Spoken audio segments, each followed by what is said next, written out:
We have multiple agencies that are on scene from local and federal authorities, and we are prepared to neutralize this suspect who is currently actively shooting at public safety personnel. And this is breaking news that we've been following for the last couple of hours. At least 2 firefighters are dead after being ambushed by a gunman who we've just learned in the last 5 minutes has now been found dead. This is happening in Kootenai in Idaho, a city of 55,000 near the border of Washington state. It's right near Spokane. Officials say the report of a brush fire on Canfield Mountain came in around 1:30 Pacific time. Responding firefighters were then shot about half an hour later. Investigators are not clear if anybody else has been hurt or if anybody else has been killed. People in the area are being asked to stay away as that investigation continues. Okay, so they're actually saying, before they even do this press conference, they're saying this indeed is the guy. Something's going on. Something's in the water. Something's in the potatoes. Okay. This is interesting. Like I said, a man was found unalive on Canfield Mountain, and there was a firearm that was found near the body. Okay, and this is what the sheriff said. Though the man was not identified as the actual assailant, the discovery prompted authorities to lift a shelter-in-place order for those nearby. So the sheriff's office said members of the SWAT found the actual body. Okay, that's the other thing too. Who is the guy, right? Shogun's asking a good question. Who is the guy? Why is this guy? And what did he do? If this is the guy, did he leave like did he leave like some sort of a little letter, manifesto, write a little scroll, put it on the talons of a hawk and let it fly around until he got erased from this planet and then fly back down to where his body is to leave the manifesto by? You know what I mean? I'm just kind of curious where, how, who, what, when, where, and why, right? Why? So the sheriff's office said members of the SWAT team found his body. Officials said that although the shelter-in-place order was being lifted, there is still an active wildfire. Yeah, let's not forget the fire that's going on, that's brewing. Okay, this brush fire that has just continued to grow because this monster was taking out firefighters and they had to retreat. Let's not forget that. So residents in the area are advised to be prepared and ready. Should further action need to be taken. So if they're like, okay, we lifted this, the shelter in place has been lifted, they might be like, oh, go back to your homes, shelter in place, because we thought it was the guy, or we thought it was the only guy, and apparently there's more. Maybe. The way that they said, we don't know if there's 1, 2, 3, or 4 different monsters out there just shooting at everybody all at the same time, because how the bullets are flying in random in so many different directions, it makes you, of course, it brings great pause to the law enforcement. Okay, which makes complete sense in my personal opinion. Okay, I'd be concerned too, and I'd be like, okay, so we found one of them, let's make sure it's only one before we tell everybody, okay, everybody is okay. Go back to your regularly scheduled programs. Enjoy your TV dinners and watching your late night TV shows. Nothing to worry about.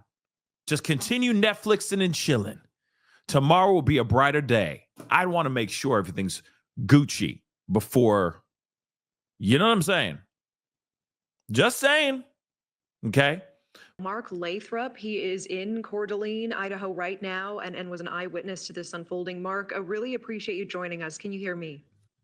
I can hear you. Mark, tell me a little bit more, and I understand what a stressful and surreal experience this must be tonight. Tell me a little bit about where you are and what you've seen today. Yeah, so my house is about a block away from what we call Canfield Mountain, and a very popular hiking trail and ORV trail, which I think the incident is actually up the ORV trail. It's very wooded. It's very dry, which makes the fire concerning since they can't fight it. There's multiple helicopters overhead, and there's Snipers team set up every block here, watching the hill in case the suspects come this way. Yeah, it must be a very scary situation as well. We're looking at stills that are showing smoke in the air. We didn't really understand the full extent that, of course, firefighters, once they were fired upon, and we know at least 2 people are dead so far. We still don't have a total number of casualties coming out of that. That they were not able to complete fighting the fire that now appears to be intentionally set. Is a fire still burning as far as you can see right now? Yep, the fire has not changed. The wind is pretty light, luckily, so but it is blowing towards us. But it hasn't changed in size since probably 2 p.m. our time. Okay, and what does it look like to you? It's burning white, so I can tell that they basically haven't been able to touch it. And obviously, these are sheriff helicopters overhead, so these are not fire assets at all. What concerns you the most right now? The safety of our first responders. Yeah, Mark, what was going through your mind when you first heard these reports that firefighters were showing up to do their jobs? They were responding to a fire call. This is I grew up in California. We worry about wildfires. They were just responding to try to put out a fire in dry conditions, and there are 2 people who are dead. It's unspeakable evil. I don't think We have touch on it more than that. Yeah. What are you seeing in terms of actual presence? We understand that there are some very brave souls, some law enforcement who are actively under fire, under sniper fire right now. They don't know if it's one suspect or multiple suspects on that mountain. Can you hear or see any of that activity? We cannot. We're one ridge basically removed from the fire, and I would expect the suspects are close to the fire. So again, let me just say this too, because of course, we're getting some reports about them saying that this person, of course, this assailant is gone. But when the first initial press conference was made, the sheriff said, I don't know if it's more than just one person, because how the bullets are flying in so many different directions, right? So I think that that's something that is very important to put into your brains for a second, because it could very well be one person. But the fact that they're saying that bullets are flying in so many different directions, it does make me wonder, like, could there be more, right? Could there be other people? Because that just seems a little bit weird, right? But again, that's obviously something that we're going to talk about here in just a little bit. I'm going to play a little bit more of this. We got some more stuff we're going to look into, so we're going to keep it moving. We can't hear shots at this point. And the teams that are set up look pretty relaxed. So I don't think that we're actually close. We feel pretty safe. My neighbors are out watching the fire. So since they can't fight it, that's just kind of what we're monitoring at the situation. I'm glad to hear that. And can you help explain? I mean, you're very familiar with this terrain in this area. We understand that law enforcement is having a tremendously difficult time in neutralizing the suspect or suspects. They've been past tense, did have a hard time. And obviously this is a few hours old. Okay. This interview trying to for some time now. And now the very latest we're hearing is they say this could be a multi-day operation. Can you help us understand why it would be so difficult to neutralize a sniper out there in that area? It is pretty steep, a lot of switchbacks, and there's a trail system and road system that goes back for 30 to 50 miles. So there is just a lot of places for them to go and for them to search. So I mean, it's not a great situation. Yeah. Cool. So 2 victims, okay? 2 of today's actual victims passed away before they actually reached the hospital. Okay? It's not clear whether the patients the hospital spokesperson was referring to are the ones Sheriff Norris had said earlier that had passed away. A 3rd victim was taken to the facility, was being treated for injuries, the spokesperson said. And of course, well, we already know that they're They run a level 2 trauma center capable of comprehensive care, making it one of the highest level trauma centers in the region, which is, of course, great stuff. Okay. So the ATF responded to this situation, okay, to Kootenai, okay, this afternoon, including special agents, certified fire investigators, and canine handlers. Thank you so much for sending these things my way. I appreciate you. So crews are beginning to take down command posts and clearing out for this whole situation. So that's interesting as well. Let's take a look. Hi everyone, Hunter Bertram here, just checking in from the command post. You can see life flight helicopter leaving the scene right now, and that's the last one of the 4 that were here. Also, a lot of those heavier law enforcement vehicles, including SWAT vans and command posts, they have started to wind down. Once the release came out that SWAT teams did locate a dead man on Canfield Mountain. You can actually see just above me the life flight helicopter taking off, leaving the area. We're going to keep bringing you more updates. There's going to be more. There's a press conference here where I'm at 9:30, so we'll be streaming that live. KXO Live Plus. I mean, it's very telling. Clearly, this is very telling that they're already packing up their stuff and they're kicking rocks. You know, the alert, the threat is gone, right?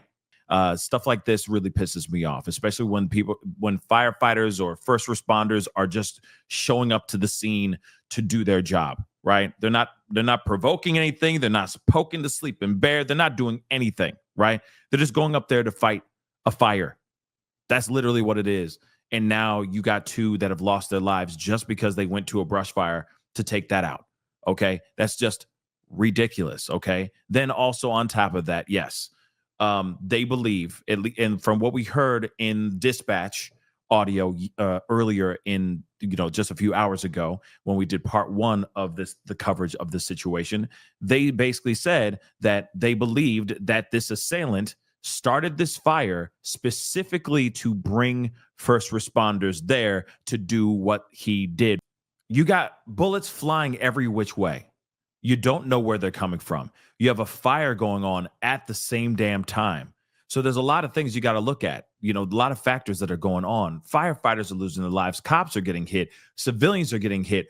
Fires are blazing in the area, and you got bullets flying everywhere, and you don't know where this guy or these people are. That's an insane and crazy and terrifying experience. I wouldn't want to be there at all as a civilian or as one of the best and brightest. Okay, because that is some scary, scary stuff for sure. Right? Okay, let's do it. Let's get it. Okay, good evening. It is a sad day in Kootenai County. Very, very sad. This is still a very, very fresh investigation. So, an incident. So many of these facts might change, but they are evolving as we speak. At approximately 1:21 this afternoon, we received a phone call that there was a fire on the backside or east side of Canfield Mountain. Fire assets responded to the scene, and at approximately 2 o'clock, firefighters broadcast that they were being shot at on Canfield Mountain. During that next hour and a half, where we have assets that are responding to the aid of these firefighters, we still have an active fire. We are managing about 17,000 square foot containment area. We are requesting other law enforcement agencies to assist us. We had a great response. We had the Spokane County Sheriff's Office responded in force, the Spokane Police, the Coeur d'Alene Police Department, the FBI, many agencies responded right here in Idaho, Bonner County, Shoshone County, Kellogg. So we had about 300 law enforcement officers that were on scene that were trying to make heads and tails out of what was occurring. And during this time, we exchanged gunfire with the suspect. And we also got information, we received information from the White House, from Kash Patel, the FBI, from Governor Brad Little, and also Raul Labrador, that anything that we needed, that they would absolutely respond. So we had a lot of assets that came into that command post. And then we had a briefing about 6:30, about 18:30 hours at the command post. And in that briefing, we kind of gave an update to the agencies that this is still an active shooter, and that as soon as this individual could be neutralized, that he should be neutralized and the threat should be eliminated as quickly as possible. At approximately 1940 hours, we did have information that let me back up just a second. We had a cell phone activation that was in the same spot since about 3:16. And that it was in the same area. And we honed in on that cell phone, and we saw that there was a male, appeared to be deceased, with a weapon nearby. So we have currently one dead shooter. Based on the preliminary investigation that was being conducted, keep in mind we had a fire that was rapidly it was approaching the body, so we had to scoop up that body, and we had to transport that body to a different location. But based on the preliminary information, we believe that is the only shooter that was on that mountain at that time. So there is no threat to the community. Yeah, no kidding, Addison. Time. Based on the trajectory and based on the type of weapons that this individual had that we could recover, we believe only the one shooter. Okay. We did lose a Coeur d'Alene firefighter, and we did lose a firefighter from the Kootenai County Fire and Rescue. We have another firefighter that just came out of surgery from the Coeur d'Alene Police Department. I'm sorry, from the Coeur d'Alene Fire Department, right? Is that true? Okay. He just came out of surgery. Yeah, he great. is fighting for his life, but he's in stable condition. So we knew that that our resources were exhausted. That if this were to prolong into a 24 or 48 hour operation, we would need additional helicopters. We had 2 helicopters that were up, and we had snipers in them. So if they had an opportunity to take a shot, then we wanted them to take that shot. We wanted to neutralize that threat. Okay. So there was that. So they have somebody. He definitely is an assailant. They believe to be an assailant, but they still haven't done all the math. They haven't done all the due diligence to make sure that this is the guy. They said, due to everything that was on his person, the other weapons, etc., that he had on his person, definitely this was somebody that was tied to this whole situation. The other thing somebody else said that I thought was, I also agree with, they were saying because of the firearm that he had on his person or the firearm that was found, they were like, it was a safe assessment to believe that this guy was a part of this situation. Yet when they asked him what kind of firearm, what kind of firearm it was, he wasn't willing to answer that question. Yet that was one of the key elements to connect the body to the actual incident that happened today. That seemed a little bit weird. The other thing, too, is that they still don't know if this is the only acting guy or not, which I'm happy that I'm glad that they gave us the transparency on that. Okay. I'm happy that they gave us the transparency on that. But at the same time, that still doesn't still doesn't mean that those other people could be out there, right? That they could have ran off. I get that they were holding a lot of things close to the vest, but it seemed a little bit like they were holding everything. Seemed like everything was vague. And I think that's weird. I know it's an ongoing investigation. Most people will sit there and go, hey, it's an ongoing investigation. They need to do what they need to do. They need to dive into this, do their investigation to make sure that this is all that there is. But they have not confirmed 110% whether or not this person operated alone. Hopefully, if there are other people involved, they're able to lock them up as soon as possible. Pascal, you are now rocking with that dude Pascal. We be going wild.